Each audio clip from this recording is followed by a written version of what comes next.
Hey, what's up everybody? Mr. B here, coming at you with 10 tips to immediately improve your sparring. These are things that you can incorporate right now. So let's get right into it. Tip number one, okay?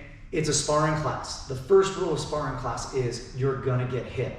Far too often we think that sparring is a game of making our fighter miss and then countering up. No. The game is to score first. Yeah, you might eat a side kick. Yeah, you might eat a cross punch. Yeah, you might get hit in the middle of that clash.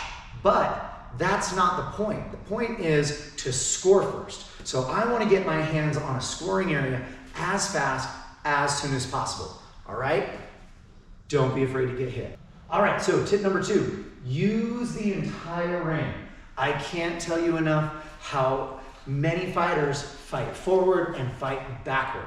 This is what we call fighting on the train tracks. I don't want you to fight in 2 dimensions. I want you to fight in all 3. You've got 20 feet by 20 feet in almost every single competition that you can go to. So don't get caught fighting backwards, fighting forwards. If you do that, you eliminate your area by almost 80%. So what you want to do is utilize the entirety of the ring, make sure you're moving, make sure that fighter has to work for those points.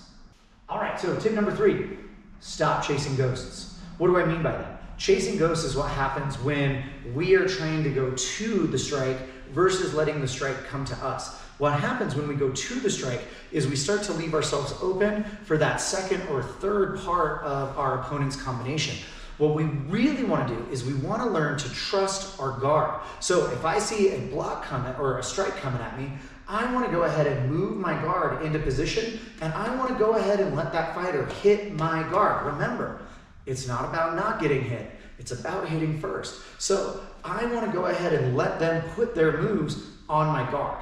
Now, this can be really difficult because trusting our guard is extraordinarily tough. We need to be able to take that hit, we need to be able to absorb it, and then we need to be able to counter right away.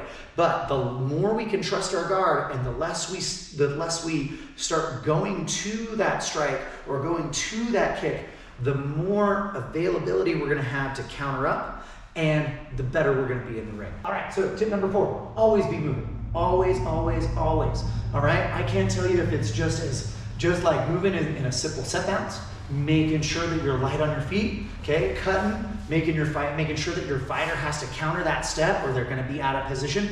But you wanna be using every second, all right? Now, the reason why we like movement, number 1 is when we're moving, it makes it a lot harder to catch us when we finally decide to go for our blitz. So if I'm moving, it's harder for my opponent to see that movement because I'm already going. All right, number 2, an object in motion wants to stay in motion. So if I'm already moving, it's a lot easier for me to put on the gas. So I can speed up much more quickly because I'm idling, I'm ready to rock and roll. All right, so get off your heels, get on your toes, use that space, keep moving. All right, so tip number 5, this one is essential. Get to your line quickly. This isn't about showing respect to the refs. This isn't about showing respect to your fighter. This is about utilizing momentum. When I report to the line quickly, the referee responds to that and gets the action of the fight going faster and faster and faster. So this helps me set the pace for the entire fight. All right, so when I get to the ring, maybe I'm ahead, and that just gives me the opportunity to score again and again. And again, that momentum thing really does count, all right? So when a ref starts calling points my way, they generally want to keep calling them that way. There's a little bit of psychological bias in that regard. Now, if I'm behind, I still want to get to the ring as quickly as possible because that is giving me the opportunity to score again. Maybe my fighter has let that lead kind of go to his head a little bit, and he's gonna be a step or 2 slower because he doesn't think he has to try hard anymore. So if I'm reporting to the line just as quickly, I'm creating the opportunity to shift the momentum in my favor. All right, now tip number 6, take care of your gear. I can't emphasize this enough, all right? You wanna look professional at a karate tournament. Show up in a clean uniform, make sure that your gear is in good repair, your Velcro is tight, so that way your gear's not falling off. That leads to a penalty, by the way.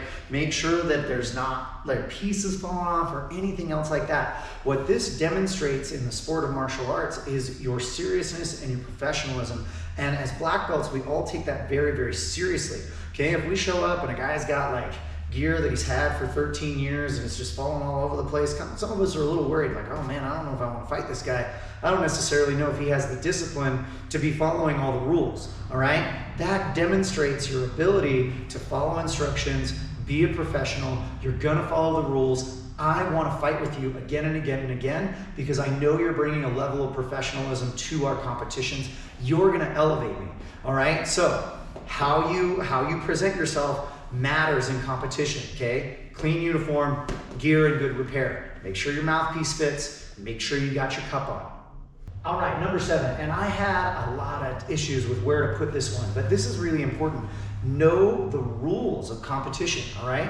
Not every single event is gonna be the same or be sanctioned by the same governing body sometimes. I mean, if you're competing locally, chances are it's gonna be the same league, but if you're like me, somebody who competes a little bit more national and is also looking at some international competitions, you need to familiarize yourself with the rules. It's not always your coach's responsibility to be watching for you. You wanna make sure that if a referee makes a bad call, say you were supposed to get 2 points for that head kick and you only got 1, you wanna make sure you talk to your center ref and say, excuse me, that was a head kick, that's 2 points. So that way they can get you everything that you need. Your coach might not always be able to step in right in the middle of a competition. Sometimes even coaches make bad calls, all right?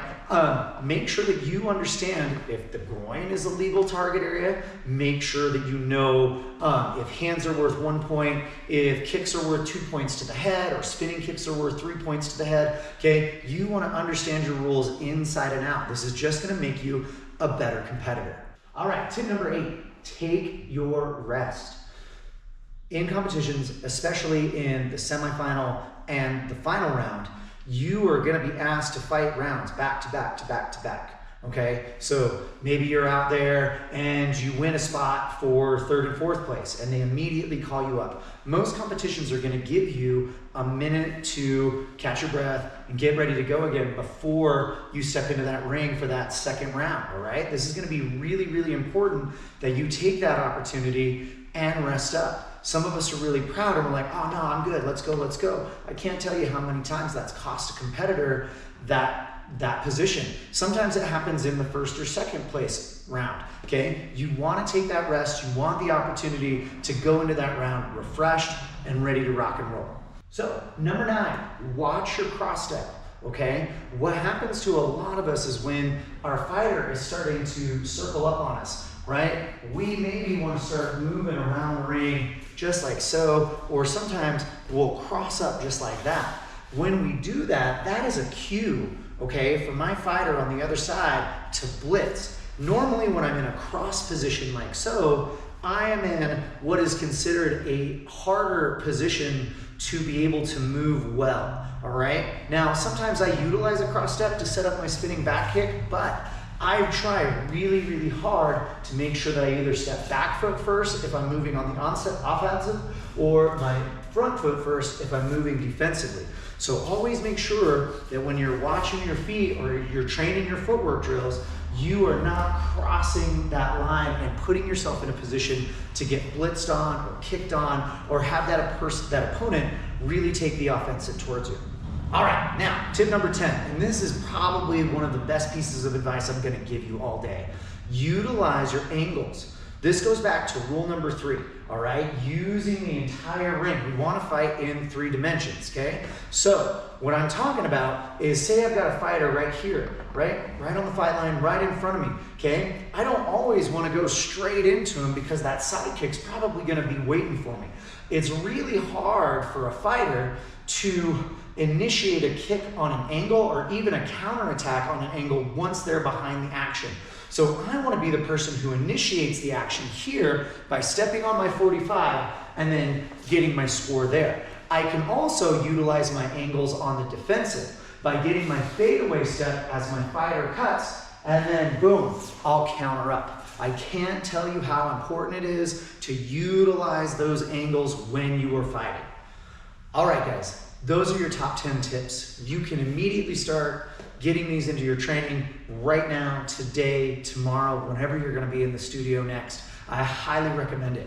What would really help us out here is if you would just go ahead and watch this video coming up next. It really helps us support the channel. Until next time, train hard, fight fast, score first. Asai.